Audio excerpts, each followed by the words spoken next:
მემკვიდრეობითი სამართალი. ვისდარჩება ქონება პირის გარდაცვალების შემდეგ, ეს ყველამ უნდა ვიცოდეთ.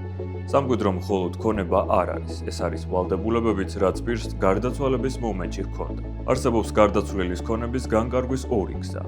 ანდერძი, სადაც გარდაცვალებამდე პირი თავად წყვეტს ყველაფერს და კანონი, რომელიც შესაძლო მემკვიდრეთა რიგითობას ადგენს. კანონით მემკვიდრეობისას მოქმედებს 5 რიგი. თუ არსებობს პირველი რიგის თუნდაც ერთი მემკვიდრე, დანარჩენ პირებზე მემკვიდრეობა არ ვრცელდება.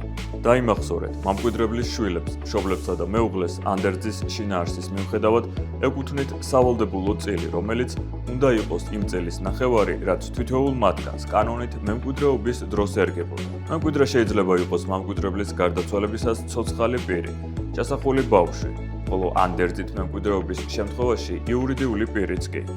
სამკვიდრო მოწმობის მისაღებად მემკვიდრეებმა პირის გარდაცვალების დღიდან 6 თვის ვადაში უნდა მიმართონ საქართველოს ნებისმიერ ნოტარიუსს. მემკვიდრეობის წესების ცოდნა დავებისგან დაგიცავთ.